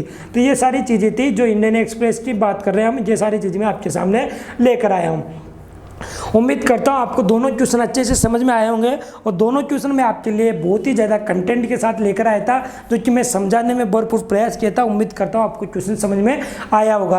अगर समझ में आया तो एक बार अपने साथ, अपने भाइयों के साथ, अपने घर वालों के साथ बातों को शेयर कर दीजिएगा और जहाँ जहाँ पर भी आपकी चलती है वहाँ पर शेयर कर दीजिएगा, जो भी सोशल मीडिया आपका प्लेटफॉर्म है। और मुझे ये भी बता दीजिए आपको क्वेश्चन कैसे लग रहे हैं और मेरा पढ़ाने का तरीका कैसा है। हाल ही में बात करते हैं निम्नलिखित में से किस टीके में भारत बायोटेक के कोवैक्सीन की तुलना में अधिक एंटीबॉडी बना रही है। तो भारत बायोटेक के कोवैक्सीन की बात करते हैं तो किसका है, कोवैक्सीन की हम बात करते हैं, भारत बायोटेक के कोवैक्सीन की हमने बात कर ली। इसकी तुलना में कौन सी वैक्सीन अधिक ज़्यादा एंटीबॉडी बना रही है, क्योंकि एंटीबॉडी बनाएगी तभी तो कोरोना से हम क्या करेंगे, लड़ पाएंगे। तो इसका आंसर हो जाएगा साथियों कोविशील्ड। और कोविशील्ड किसकी कंपनी है, आपको पता है कोविशील्ड किसकी कंपनी है, बताइए आप, जिनको पता है जल्दी से कमेंट बॉक्स में जवाब दे दीजिए। तो कोविशील्ड की हम बात करते हैं, जो कि कंपनी सीरम इंस्टीट्यूट आधार पूनावाला की, किनकी, सीरम इंस्टीट्यूट किसकी है, आधार पूनावाला की है कंपनी, आधार पूनावाला की ये कंपनी है। और इन्हीं के द्वारा, इस कंपनी के द्वारा अभी हाल ही में ये बताया गया है कि भारत बायोटेक की जो कोवैक्सीन है, ये किसकी है, भारत बायोटेक की कोवैक्सीन है, भारत बायोटेक की ये कोवैक्सीन है। और भारत बायोटेक के अलावा हम बात करते हैं, कोवैक्सीन के अलावा कोविशील्ड जो भारत की है, ये ज़्यादा एंटीबॉडी बना रही है, ये अभी हाल ही में पता चला है। अगर इनकी तुलना हम करते हैं साथियों, तो तुलना के बारे में मैं बता दूं, देखिए आपको एक सेकंड में यहाँ पर समझाने की कोशिश करता हूँ। कहाँ गया भाई साहब, एक सेकंड, ये देखो, इसकी बात करते हैं कोवैक्सीन और कोविशील्ड दोनों की हम बात करते हैं। तो ICMR Indian council medical research, Bharat biotech ने, इंडियन काउंसिल मेडिकल रिसर्च के DG कौन है, इसके बारे में आप बता दीजिए। भारत बायोटेक ने मिलकर बनाई है और हैदराबाद में बन रही है ये कोवैक्सीन, है ना। ये क्या होती है, 81.3% तक क्या होती है, इफेक्टिव होती है। सरकारी अस्पतालों में ये फ्री है, साथ के साथ ये सारी चीज़ें बताई गई है यहाँ पर कितनी रेट में ये मिल रही है। इंजेक्शन की जगह पर दर्द, सिर दर्द, थकान, जोड़ों में दर्द, बुखार, कमजोरी, उल्टी, ये सारी चीज़ें इसमें बताई गई है। किसने बनाया, वैक्सीन टाइप क्या है, इफेक्टिव कितनी है, 45 वर्ष के लिए कितनी कीमत है, 18 से 44 वर्ष के लिए कितनी डोज देनी है, साइड इफेक्ट क्या क्या है, ये सारी चीज़ें यहाँ पर दी हुई है, इसके साइड इफेक्ट। कोविशील्ड की हम बात करते हैं तो ऑक्सफोर्ड एस्ट्राजेनेका एंड बनाई गई है, जिसमें पुणे में सीरम इंस्टीट्यूट ऑफ इंडिया में बन रही है। इसकी बात करते हैं एफिशिएंसी की, तो ये है 70%। कितने इफेक्टिव है, 70% इफेक्टिव है। सरकारी अस्पतालों में ये फ्री में मिलती है, 24 राज्यों में मुफ्त में लगाई जाएगी, 7 राज्यों में कंपनी की 400 में मिलेगी और प्राइवेट अस्पतालों में 600 की। इसके साइड इफेक्ट क्या क्या है, इंजेक्शन की जगह सूजन, दर्द, सिर दर्द, थकान, जोड़ों में दर्द, बुखार, ये सारी चीज़ें इसके साइड इफेक्ट है जो हम बात कर रहे हैं। और अभी हाल में बताया गया है कि कोविशील्ड जो कि ज़्यादा इफेक्टिव है एंटीबॉडी बनाने में। ये हम बात करते हैं एंटीजन और एंटीबॉडी की। देखिए आप, ये एंटीजन की हम बात करते हैं, जैसे कि कोरोना की हम बात करते हैं। तो कोरोना के अंदर क्या होता है साथियों, बॉडी होती है। कोरोना है, इस कोरोना के अंदर ये तो लिखे हुए हैं क्या, एंटीजन, ठीक है, ये एंटीजन। इसके अंदर यहाँ क्या होता है, RNA, जो कि हम बात करते हैं RNA, इनको बोला जाता है, जो कि एक तरह की बॉडी होती है। इन जो एंटीजन होते हैं, इन एंटीजनों को बाहर निकालने के लिए कोरोना प्रवेश नहीं करे, तो ये वाई तरह की जो आकृति होती है, ये साथियों एंटीबॉडी है, जो कि एंटीबॉडी प्रोवाइड की जाती है किसके द्वारा, वैक्सीन के द्वारा। हमें वैक्सीन लगती है तो वैक्सीन क्या करवा रही है, हमें क्या कर रही है, हमारे शरीर के अंदर एंटीबॉडी बना रही है, जो कि हमें सुरक्षा देने में फ़ायदा देगी। ये सारी बात हमने कर ली है। ठीक है, जिसमें दी हुई है पूरी डिटेल्स। अगर हम बात करते हैं तो ये रही कोवैक्सीन और ये है कोविशील्ड। एक कोवैक्सीन जो भारत बायोटेक के द्वारा बनाई गई थी, एक कोविशील्ड जो सीरम इंस्टीट्यूट के द्वारा बनाई गई थी। विश्व की पहली वैक्सीन स्पुतनिक वी थी जो कि रूस के द्वारा बनाई गई थी। सिंगल डोज में लाने वाली स्पुतनिक लाइट जो कि सिंगल डोज में आएगी, जो कि रूस की है। इसमें पूरा इफेक्टिव और इसके बारे में दी हुई है, आप डिटेल्स में जानकारी ले सकते हो पीडीएफ के द्वारा। आगे चलते हैं, बात करते हैं नेक्स्ट क्वेश्चन की। और नेक्स्ट क्वेश्चन है अभी हाल ही में साथियों विश्व महासागर दिवस मनाया गया है। कौन सा? विश्व सागर महादिवस। कब मनाया जाता है विश्व महासागर दिवस? तो ये आपको कमेंट बॉक्स में जल्दी से जवाब दे दो। तो विश्व महासागर मनाया जाता है 8 जून को। कब मनाया जाता है? 8 जून को मनाया जाता है। इसकी घोषणा 2008 में यूएन के द्वारा कर दी गई थी। आधिकारिक घोषणा थी यूएन के द्वारा 2008 से 8 जून को विश्व महासागर दिवस मनाया गया था। लेकिन इसकी अगर चर्चा की थी तो ये चर्चा में रहा था 1992 में ब्राज़ील के रीडियो जो सम्मेलन था, इसमें ये सम्मेलन रहा, इसमें ये चर्चा में रहा था और जिसको घोषणा की मांग कर दी गई थी कि 8 जून को विश्व महासागर दिवस मनाना चाहिए। इसका उद्देश्य क्या होता है? सागरों को क्या करना? सागरों की सुरक्षा करना, सागरों को बचाना, उसमें प्रदूषण रहित उनको बनाना, ये हमारी बात होती है। एक तथ्यात्मक क्वेश्चन है, विश्व महासागर दिवस कब मनाया जाता है? तो ये मनाया जाता है साथियों कब? तो ये मनाया जाता है 8 जून को। अगर इसकी थीम की हम बात करते हैं, विषय की हम बात करते हैं, तो इसका विषय क्या है? तो इसका विषय द ओशियन, ये रहा, कहाँ पे गया? The ocean life and livelihood. क्या है? The ocean life and livelihood. क्या था? लाइवलीहुड इसका थीम है। ये आपको ध्यान रखना है कि विश्व महासागर दिवस की जो थीम है वो the ocean life and livelihood है। साथ के 8 जून को विश्व महासागर दिवस मनाया जाता है। 2008 में इसको आधिकारिक घोषणा यूएन के द्वारा की गई थी। साथ में हम बात करते हैं अभी हाल ही में 5 जून को क्या निकला था? विश्व पर्यावरण दिवस। साथ में इसकी थीम बता दीजिए कि इसकी थीम क्या थी विश्व पर्यावरण दिवस की। ये सारी हमने चर्चा कर ली थी। और ये देखो 1962 में ब्राज़ील के रियो डी जेनेरो में पृथ्वी शिखर सम्मेलन में यह प्रस्तावित किया गया था।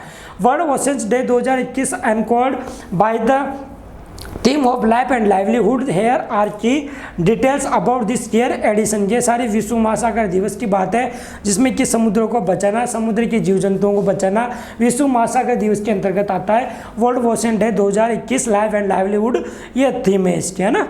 ये सारी बात कर ली अपन ने। आगे चलते हैं इसमें, तो ये देखिए आप इसकी देख लो।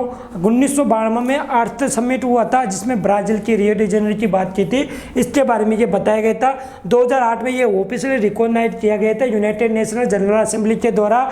और इसमें अभी हाल में बात कर ली तो ये क्या करेगा? Since the it has been coordinate internationally the Ocean Project and World Ocean Network. ये क्या करेगा? आपस में समुद्रों को जोड़ने के लिए एक नेटवर्क का काम करना चाहिए। इसमें ये सारी चीज़ें इसमें बताई गई है। और ये बताया गया why should we celebrate World Ocean Day, क्यों मनाया जाता है? तो generate mode of the oxygen को बढ़ावा देना, फूड रिसोर्सेज उपलब्ध कराना, रेगुलेट क्लाइमेट जलवायु को रेगुलेट करना, clean the water we drink जो कि हम पानी पीते हैं उसको शुद्ध रखने के लिए, ऑफर्स पोटेंशियल मेडिसिन जो कि दवाइयाँ प्राप्त होती है वो अच्छी अच्छी दवाइयाँ प्राप्त हो हमें। इन पर्यावरण के माध्यम से हमें सारी चीज़ें उपलब्ध होती है साथियों। इसलिए 5 जून को पर्यावरण दिवस आपने मनाया था जिसमें कि हम जानते हैं बिना पेड़ पौधों के आपको ऑक्सीजन प्राप्त नहीं हो सकते। आज तो इसमें दिया हुआ है प्रोवाइड्स लिमिटनेस इंस्पिरेशन कि हमें ये लिमिटनेस इंस्पिरेशन मिलता जाए, ठीक है। ये था IMO, इसे बोला जाता है इंटरनेशनल मैरीटाइम ऑर्गेनाइजेशन। ये क्या करता है? समुद्र के तटों की सुरक्षा करता है, उनको सुरक्षित रखने की बात करता है।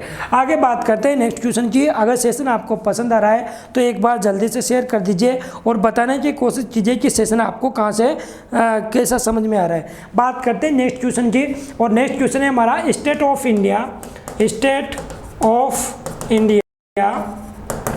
स्टेट ऑफ इंडिया की पर्यावरण रिपोर्ट 2021 के अनुसार भारत रैंक 2 स्थान गिरकर क्या हो गई है।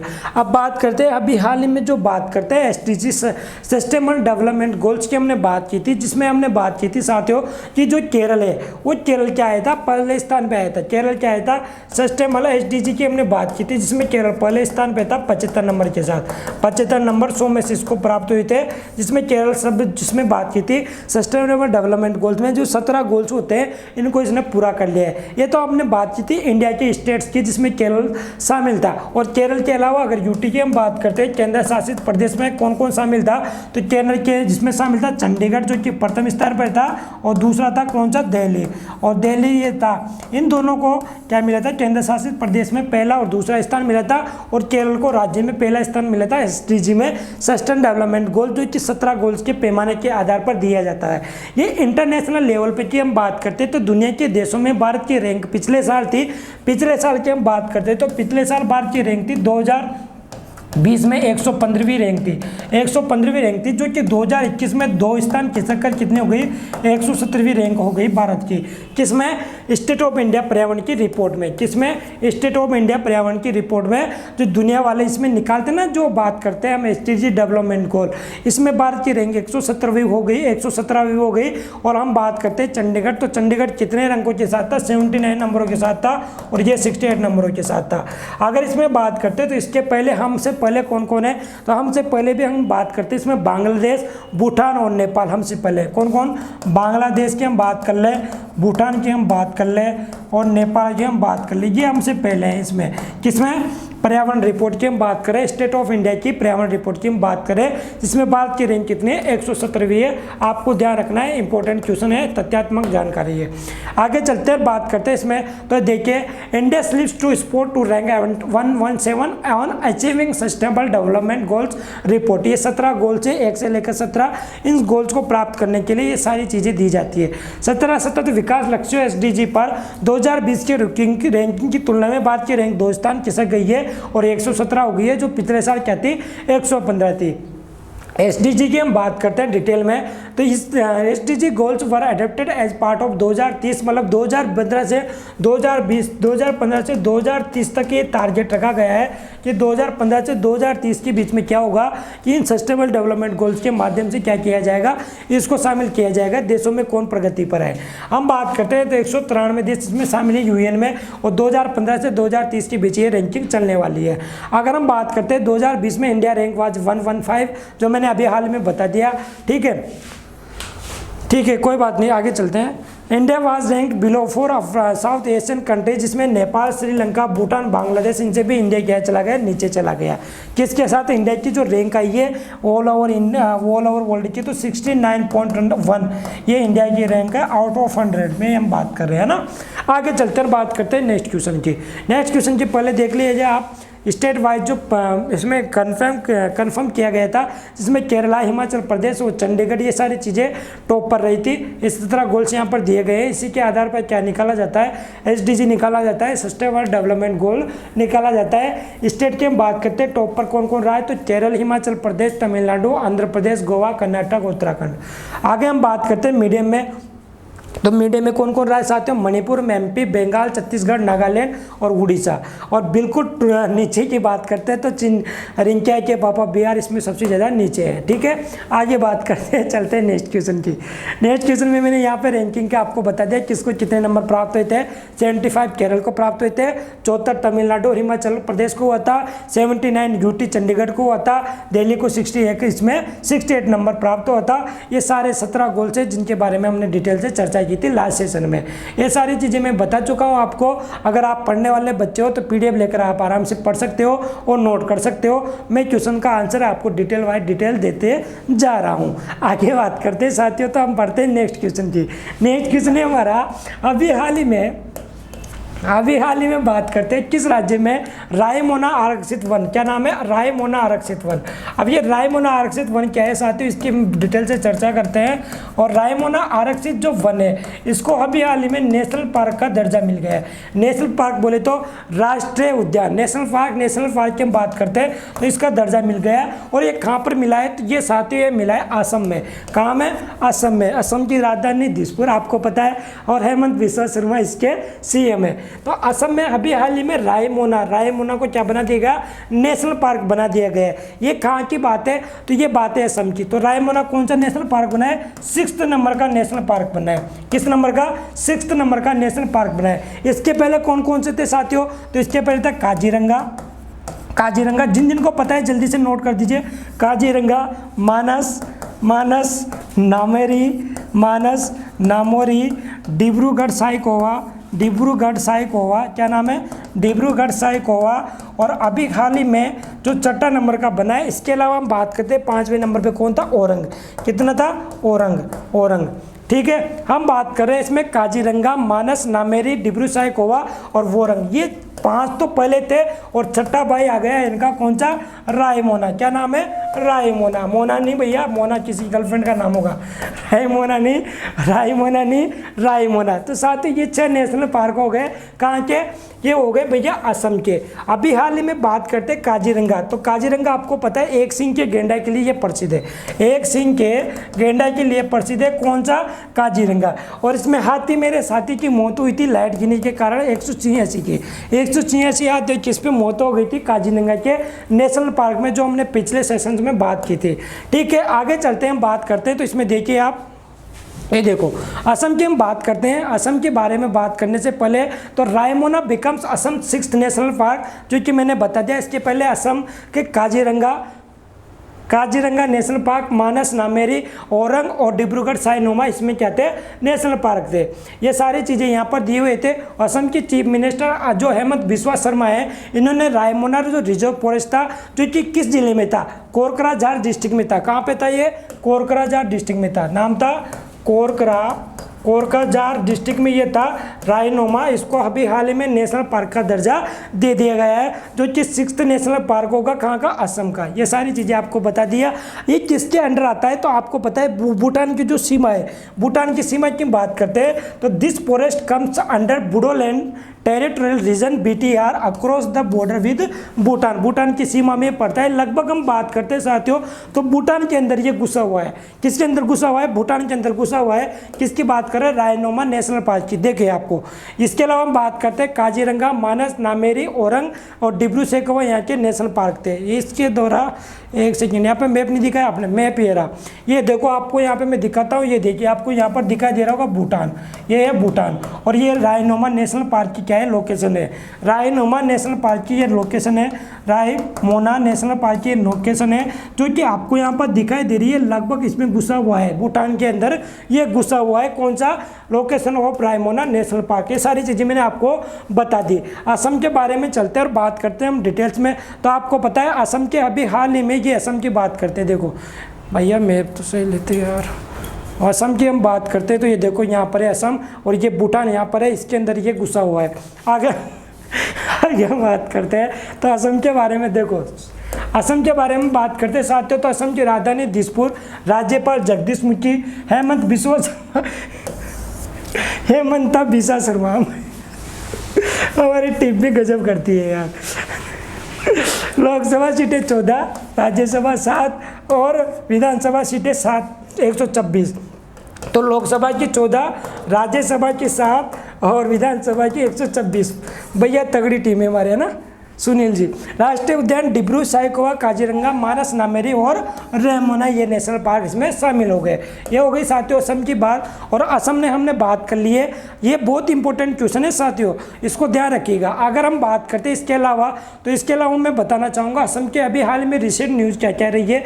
तो रिसेंट न्यूज़ की हम बात करते हैं तो the national bank agriculture and rural development NABARD की हम बात करते हैं तो नाबार्ड ने 1236 करोड़ रुपये देने की बात कही थी। किसको, असम को। किसको, 1236 करोड़ रुपए असम को देने की बात कही थी। इसके अलावा जो रेड राइस है, कहाँ के, असम के रेड राइस, लाल चावल, रेड राइस जो कि कहाँ पहुँचाए गए, यूएस में पहुँचाए गए, अमेरिका में निर्यात किए गए। यूएस अमेरिका में रेड राइस को निर्यात किया गया असम के। साथियों ये था हमारा असम का क्वेश्चन। आगे बात करते हैं, ये इंडिया के मैप की हमने बात कर ली। हम बात करते हैं नेक्स्ट क्वेश्चन की।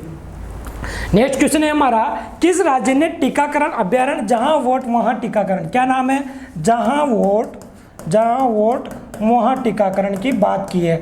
अभी किस राज्य ने की है, तो भैया ये बात की है मफलर मैन ने। मफलर मैन कौन, दिल्ली के जो सीएम है अरविंद केजरीवाल, उप सीएम भूपेश बघेल। ये सारी चीज़ें आपको दिल्ली के सीएम कौन है, केजरीवाल। ये सारी चीज़ें आपको दिखाई गई है। और जहाँ वोट वहाँ टीकाकरण का मतलब ही क्या होता है कि केंद्र सरकार क्या करा रही है, टीकाकरण अभियान जारी करा रही है और सभी राज्यों को क्या है, टीकाकरण की ये बात चल रही है केंद्र के माध्यम से। लेकिन सीएम अरविंद केजरीवाल जी अपने नाम और अपना नामकरण करना चाहते हैं, अपना नाम को बढ़ावा देना चाहता है। इन्होंने अभी हाल ही में ये घोषणा कर दी कि जिस पोलिंग बूथ में आपने क्या किया था, वोट दिया था, जिस स्कूल में जाकर आपने वोट दिया था, वहाँ पर आपको वैक्सीन प्रोवाइड करा दी जाएगी, वैक्सीन उपलब्ध करा दी जाएगी। किनके द्वारा बोला? जो दिल्ली के सीएम है अरविंद केजरीवाल, इनके द्वारा बोला गया कि आपको हॉस्पिटल से जाने की ज़रूरत नहीं है, आप क्या करो, जहाँ वोट दिया है वहाँ आपका टीकाकरण हो जाएगा। ये अभियान इन्होंने शुरू कर दिया है। कि तथ्यात्मक जानकारी आपको ध्यान रखना है कि जहाँ वोट वहाँ टीकाकरण किसके द्वारा शुरू किया गया था, तो ये किया गया था दिल्ली के अरविंद केजरीवाल जी के द्वारा। दिल्ली की हम बात करते हैं, उपराज्यपाल यहाँ के कौन है? अनिल बैजल है। अनिल बैजल है यहाँ के, अरविंद केजरीवाल सीएम है। लोकसभा सीटें 7 है, राज्यसभा 3 है और विधानसभा 70 है। ये सारी चीज़ें आपको ध्यान रखनी है। अनिल बैजल राज्य उपराज्यपाल है, सीएम नहीं है, उपराज्यपाल है अनिल बैजल। सीएम अरविंद केजरीवाल, लोकसभा 7, राज्यसभा 3 और विधानसभा 70। ये दिल्ली की हम बात कर रहे हैं। दिल्ली जो भारत की राजधानी थी, कब्बर नीति, ये सारी चीज़ें आपको बतानी है। इनके द्वारा ये बोला गया है जहाँ वोट वहाँ वैक्सीनेशन, ये सारी चीज़ें उपलब्ध करा दी जाएगी। भैया देखिए इनको ऐसे करके बैठे हुए, मैं भी विनती करता हूँ आपसे, एक बार सेशन को शेयर कर दीजिए और मुझे बता दीजिए आपको सेशन कैसा लग रहा था। ये सारी चीज़ें आपको ध्यान रखनी है, बस इतना सा ध्यान रखना है, जहाँ वोट वहाँ वैक्सीनेशन, सीएम केजरीवाल। ये सारी चीज़ें इसमें दी हुई है कि पोलिंग बूथ भी दिया है आपने, वहाँ पर आप क्या कर सकते हो, ये सारी चीज़ें कर सकते हो। इनके द्वारा ये भी बोला गया है कि डोर टू डोर वैक्सीनेशन, मतलब घर घर पर वैक्सीनेशन उपलब्ध हो जाएगी। कुछ दिनों की बात है, हमारे द्वारा ये भी उपलब्ध कराया जा सकेगा। तो according to him door to door vaccination will also be done soon, very soon, है ना। ये सारी चीज़ें बोली गई है। आपको पता है कि जो बात कर रहे हैं इसमें 45 सालों की बात करते हैं, उनको क्या कर रहा है, इसमें फ्री में वैक्सीनेशन उपलब्ध कराई जा रही है केंद्र सरकार के द्वारा। ये सारी चीज़ें हमने बात कर ली है और आगे चलते हैं। तो ये दिल्ली की बात करते हैं, तो ये रहा दिल्ली, दिल्ली ये रहा ना, केंद्र शासित प्रदेश है। आगे बात करते हैं नेक्स्ट क्वेश्चन की, किस राज्य ने अपनी बजट प्रस्तुति के दौरान 4 जून 2021 को, कब? 4 जून 2021 को नॉलेज इकोनॉमी की हम बात करते हैं साथियों। तो नॉलेज इकोनॉमी की मिशन की शुरुआत की है। एक नॉलेज इकोनॉमी मिशन में क्या होगा कि जो भी विद्यार्थी वेरी वेरी टैलेंटेड है, मेरे प्यारे बच्चे जो भी टैलेंटेड है, वो बच्चे क्या करेंगे, अपनी प्रतिभा के बेस में क्या करेंगे, फॉर्म अप्लाई करके जॉब प्राप्त कर सकते हैं। ये शुरुआत की गई है केरल के सीएम पिनराई विजयन के द्वारा, के द्वारा ये स्टार्ट किया गया है। और केरल ने अभी हाल ही में आपको पता है नॉलेज इकोनॉमी मिशन की शुरुआत कर दी है, जिसमें क्या होगा कि लोग बाग जो भी बच्चे क्या होंगे, पढ़े लिखे होंगे, इन पढ़े लिखे बच्चों को क्या होगी, ये उपलब्ध कराया जाएगा। और ये किसके साथ उपलब्ध कराई जाएगी, जॉब प्रोजेक्ट किया जाएगा, मतलब एक तरह से जॉब उपलब्ध कराई जाएगी। ये जो स्टार्ट किया गया है इन्होंने के डिस्क के साथ मिलकर किया है। किसके साथ? के डिस्क के साथ ये प्रोजेक्ट स्टार्ट किया है। आगे चर्चा करते हैं के डिस्क की क्या है। तो देखिए आप, एक सेकेंड, इसको मैं बताता हूँ आपको, है ना, एक second. Knowledge economy mission to boost job का माध्यम होगा, उसको ये एक तरह से बेरोजगारी में आपकी कमी ला देगा, बेरोजगारी आपको नहीं रहने देगा। आपकी प्रतिभावान हो तो आप क्या करोगे, एक तरह से क्या करोगे, जॉब प्राप्त कर लोगे। इसमें केरला डेवलपमेंट और इनोवेशन स्ट्रेटेजिक काउंसिल के साथ मिलकर यह किया हुआ है। इसमें देखो, The government has launched knowledge economy mission, bring the going effort to provide employment the educated and support knowledge workers। जो नॉलेज रखते हैं उनको क्या करेंगे, ये सपोर्ट मिलेगी, जिसका नाम है नॉलेज इकोनॉमी मिशन। ठीक है, अगर हम बात करते हैं इसमें, तो जिसमें कौन कौन बात कर रहे हैं, इसमें शामिल कौन कौन होगा, इसमें शामिल होगा साथियों Kerala development and innovation strategic council. क्या नाम है? Kerala development and innovation strategic council, KDISC की हम बात करते हैं। और ये सारी चीज़ें इसमें ये क्या करेंगे, रिपोर्ट दे देंगे जुलाई 15 से पहले, किनको, सीएम को, है ना। और ये किसका सपोर्ट मिला है इसमें, तो इसमें सपोर्ट मिला है APJ Abdul Kalam technology university का इसमें सपोर्ट मिला है। एक तरह से डिजिटल वर्क प्लेस इसमें उपलब्ध हो जाएगा। तो APJ Abdul Kalam technology university को ये के द्वारा ये सपोर्ट मिला है। और केरला ने नॉलेज इकोनॉमी जो मिशन है ये इसमें प्रोवाइड किया जा रहा है, जिसमें कि जो प्रतिभावान विद्यार्थी होंगे इनको क्या करेंगे, जॉब प्रोफाइल इनकी उपलब्ध होगी। एक तरह से रिज्यूम आप बना दोगे, और जो जो आप में काबिलियत है, जो जो आप में गुणवत्ता है, जो जो आपकी बुद्धिमत्ता है, उसी के आधार पर आपको जॉब प्रोफाइल बनाकर भेजनी है, जिसमें कि आपको देखो ये लॉगिन करना है, ईमेल एड्रेस, आपका एड्रेस, सारी चीज़ें मांगेगा। और ये सारी चीज़ें इसमें क्या करेंगे, लगभग ये करेंगे 27,000 जॉब एस्पिरेंट जो कि यहाँ के उनको जॉब मिल जाएगी, है ना। इस तरह से इसमें क्या करना है, लॉगिन करके अपनी ID बनानी है और रिज्यूम अपलोड करना है। अगर बात करते हैं केरल की रिसेंटली न्यूज़ की बात करते हैं, तो केरल क्या करना है, अभी हाल में पब्लिक एजुकेशन के बारे में नंबर 1 है, इसको स्कूल 1 जो बात करते हैं वो केरला की है।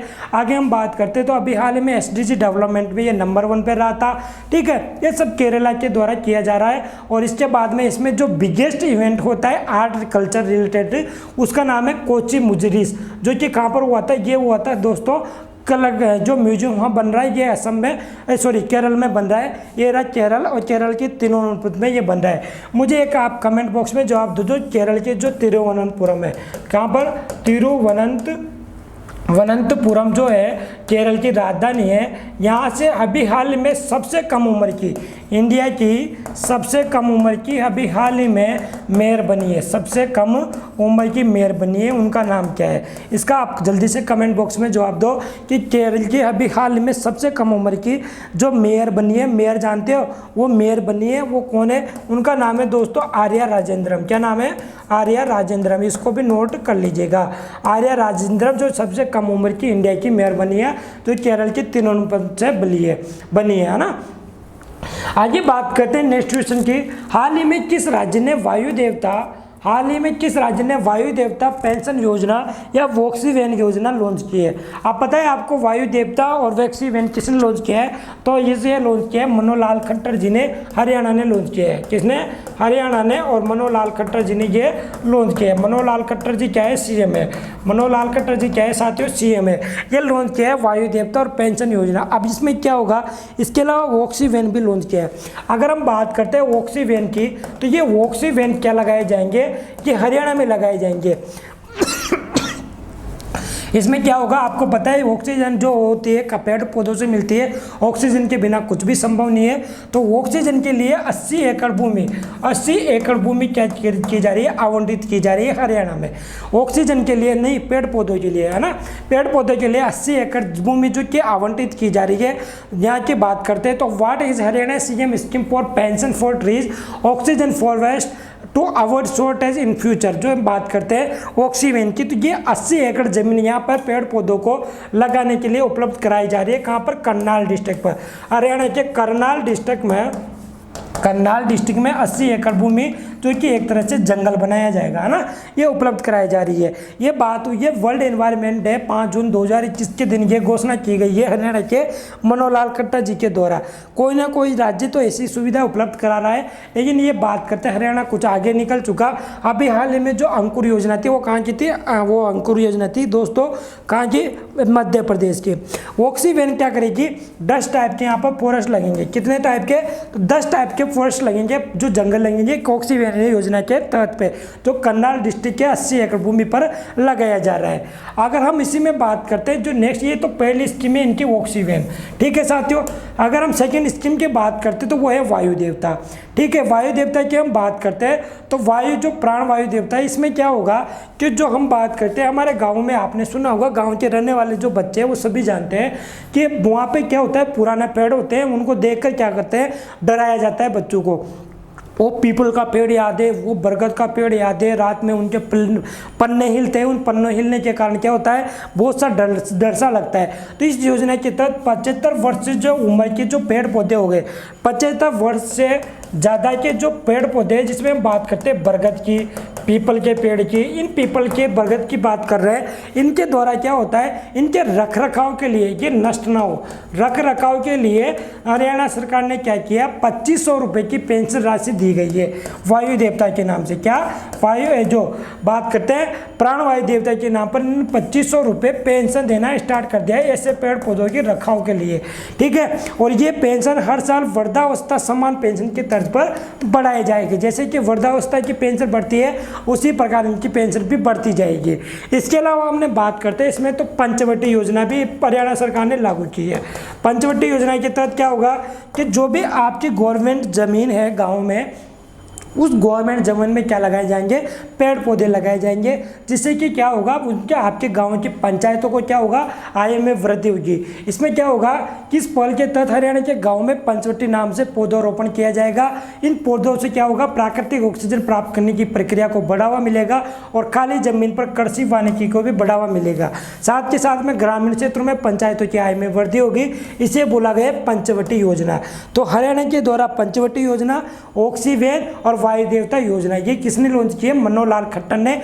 प्राण वायु देवता मैंने बता दिया, जो 75 साल के जो वृद्ध हो चुके पेड़, पीपल, बरगद के, इनके जिनको देखकर आपको डराया जाता है, इन सबके लिए 2500 रुपये की पेंशन देंगे। पंचवटी में पेड़ पौधों का पौधारोपण किया जाएगा, जो कि आपके गाँव या सरकारी स्कूलों में, इनमें सब में जो सरकारी जमीन होती है, इन सभी में ये उपलब्ध करा दिए जाएंगे पौधारोपण, जिससे कि पंचायतों की आय में भी वृद्धि होगी और ऑक्सीजन की मात्रा में भी वृद्धि होगी।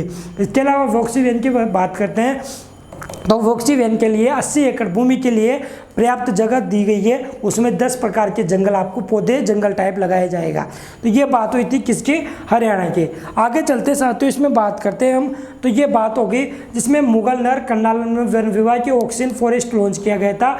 पंचवटी, बेल, आंवला, अशोक, बरगद, पीपल के पेड़, ये सारे क्षेत्र में लगाए जाएंगे। इसके अलावा जो ऑक्सीवेन की हम बात करते हैं, तो पंचकुला में, जो पंचकुला है हरियाणा में, वहाँ पर भी ऑक्सीवेन स्थापित किया जाएगा। करनाल में तो स्थापित किया जा रहा है और पंचकुला में भी स्थापित किया जाएगा। ये रहा हरियाणा, और ये हरियाणा की राजधानी चंडीगढ़। मनोहर लाल खट्टर यहाँ के क्या है, सीएम है। आगे बात करेंगे ट्यूशन की, जो हम देखते हैं अगले सेशन में इन ट्यूशनों की बात करेंगे। ट्यूशन ऑफ द डे में इनको कर लीजिएगा आप, और इन ट्यूशनों को आप जवाब दीजिएगा। साथियों इन सवालों के जवाब देने से आपकी क्या होगी, आपकी इंटेलिजेंस पावर बढ़ेगी। ठीक है, आपकी इंटेलिजेंस पावर बढ़ेगी और आपको इसमें देखने में फ़ायदा मिलेगा कि आप कितना सीख रहे हो। अगर आपको सेशन पसंद आया तो एक बार लाइक कमेंट जरूर कीजिएगा और बताइएगा कि आज का सेशन कैसा रहा, और साथ के साथ सेशन को शेयर कर दीजिएगा। उम्मीद करता हूँ आप सभी साथी अच्छे से पढ़ रहे होंगे, घर पर होंगे, स्वस्थ होंगे, मस्त होंगे। Thank you, love you all.